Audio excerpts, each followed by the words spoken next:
Hello everyone, welcome back to my channel. চলে এসেছি আবার একটা ভিডিও নিয়ে। দেখো, আজকের ব্লগটা আমি 10টা 40 থেকে ভিডিওটা স্টার্ট করছি। তো দেখো, সকাল সকাল আমার সব কিছু রান্না বাড়া হয়ে গেছে, আর তারপরে ডিউটি হচ্ছে আমার ওষুধ খাওয়া। তো দেখো, জল ছিল না বোতলে, তাই আমি জল ভরে নিচ্ছি। তো আজকে রান্না হয়েছে অনেক কিছু, সবটা তোমাদের সাথে শেয়ার করব। দেখো, তারপরে ওষুধ দেখে নিচ্ছি যে কোনটা কখন খেতে হবে। তো সেই সব ওষুধ, আর এই যে রোজ রোজ ওষুধ খেতে না আমার আর সত্যিই ভালো লাগে না। মানে মনটাই বলে যে দুপুরটাই বেশ ভালো লাগে, বেশ দুপুরে ওষুধ খাওয়া নেই, আবার রাতে অসুবিধা হয়। তো যাই হোক করে ওষুধ তো খেতেই হবে, কিছু করার নেই এখন। তো দেখো, ওষুধগুলো আমি বার করে নিচ্ছি। আর তোমাদের কাদের কাদের আমার মতো অসুবিধা হয় ওষুধ খেতে, অবশ্যই কমেন্টে বলে দিও। অসুবিধা বলতে গেলার পরে একটু মানে মুখটু ভাব পাল্টে যায়, তাই সেটাই অসুবিধা হয়, তাছাড়া আর কিছু না। তো দেখো, তারপরে আমি ওষুধ খেয়ে নিচ্ছি টুকুস করে। তো আজকের এই দুটো এখন খাবো, তারপরে আবার খাবার পরে ওই যে ফাইলটা আছে সেটা খেতে হবে। তো দেখছো মুখের রিয়াকশান দেখে তোমরা বুঝে যাও যে আমার ওষুধ খেতে কত কষ্ট হয়। তো এই যে এই ফাইলটা বাকি আছে, তো এটা খেতে হবে খাবার পরে। আর আবার ভয়েসটা এখন আবার অন্যরকম হয়ে গেছে, আবারও মনে হচ্ছে ঠান্ডা লাগবে। যাই হোক, শরীর খারাপ ভালো সবটা নিয়েই তো চলতে হয়, তো সেরকম আমার হয়েছে। কিছু সময় ভালো থাকছি, কিছু সময় খারাপ থাকছি। আর এই দেখো, আজকে রান্না হয়েছে ভাত, ডালের বড়া, ডিম ভাজা, আর এখানে ছিল ডাল দিয়ে আর ডাঁটার ঝোল। আর যাই হোক, আজ ছিল একটা নিরামিষ তরকারি। আজকে ছিল শুক্রবার, আর শুক্রবারের ভিডিও আমি তোমাদের সাথে শেয়ার করছি। তো শুক্রবার আমাদের শনিবারও পালা হয়, তো সেই মতে আমরা কালকেও পালবো। কিন্তু আমি মাছ মাংস খেতে পাচ্ছি না বলে খালি নিরামিষে খাচ্ছি আর কি। নিরামিষটা আমার কাছে অনেক সুন্দর লাগছে, নিরামিষ দিয়ে আমি 3 বেলা ভাতও খেতে পাচ্ছি, কিন্তু মাছ মাংস দিয়ে আমার অসম্ভব হয়ে যাচ্ছে। তো তাই আর কি, এই যে খাওয়া দাওয়ার পরে আম কেটে নিয়ে চলে এসেছি। আর গাছ পাকা আম খেতে কার কার ভালো লাগে অবশ্যই কমেন্টে বলে দিও। আমি আগে খেতাম না, বাট এখন আমার আমটার প্রতিও বেশি লোভ হয়েছে, তাই আমি এখন যা খেতে ইচ্ছা করে আমি তাই আর কি খাই। আর দুপুরবেলা পাকা পাকা আম যদি মানে কেটে রাখে চোখের সামনে, কেমন লাগে বলো। বাবা বললো আমাকে আম কাটতে, তাই আমি 3-4টে আম কেটেছিলাম।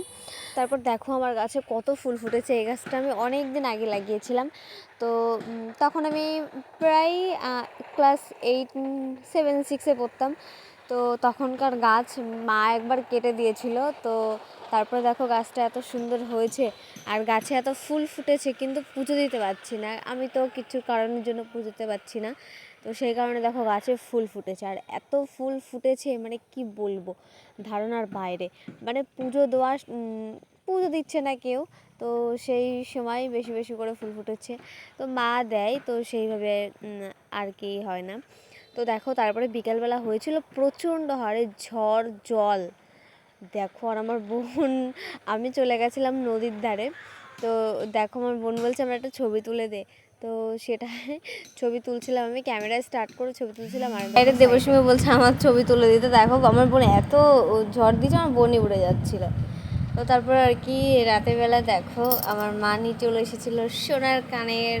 এটা হচ্ছে আমার মার কানের, আর আমি পরে পরে দেখছিলাম তো কেমন লাগে। ভালোই লাগছিলো, কিন্তু এটা সাইজে একটু বড়। তো মাকে বলছিলাম যে মা, এটা একটু সাইজে বড়, তাছাড়া ভালো লাগছে। তো এই যে এটা হচ্ছে আমার বিয়ের কানের, মানে আমার তো সেরকম করে বিয়ে হয়নি, তো তাই মা কানের বানিয়ে রেখেছিল আগের থেকে। তো তার জন্য আমার কানের দিইনি, তো বলেছে এবার ষষ্ঠীতে কানের দেবে। তো তাই কানের অনেক দিন পরে বার করলো মা, তাই আমি আবার পরে দেখছিলাম যে কেমন লাগছে। এই কানেরগুলো পরলে না মুখটা মানে আলাদা রকমই হয়ে যায়। দেখো কত সুন্দর লাগছে না দেখতে। তো আবার এই কানেরটা পরেছিলাম, তো মা বললো যে এই কানেরটা পরেছিলাম, কিন্তু ভীষণ ভারী। তারপরে দেখো, আমার দাদার ছেলে, আমি ওকে ডাকছি, আরও সে আমার কাছে না, আমার দিদির কাছে দেখো নাইটি নিয়ে ঝুলাঝুলি করছে। আমি ওকে বলছি যে দাদা খায় তোর একটা সেলফি তুলি। ও আসবে না, ও সে আমার দিদির কাছেই আছে। তো তারপর আর কি, এই যে এটা হচ্ছে আমাদের বাড়ির লালি। দেখো, এই ভীষণ ভালো, ভীষণ আমাদের বাড়ি পাহারা দেয়। আর একে আমি ডাকছি, ও আমার কাছে আমার দিকে ঘুরছে, যেই বলছি লালি আমার দিকে ঘুরছে। তারপরে আমি এবার বলছি এদিকে আয়, দেখো এদিকে আসবে। যাই হোক, এই খুব ভালো। তো চলো, ভিডিওটা আজকে এই পর্যন্তই ছিল। ভালো লাগলে লাইক কমেন্ট শেয়ার আর সাবস্ক্রাইব করে দিও। আমার ভিডিও কেমন লাগে, কার কার ভালো লাগে অবশ্যই কমেন্টে বলেছো। তো চলো, টাটা, দেখা হচ্ছে নেক্সট।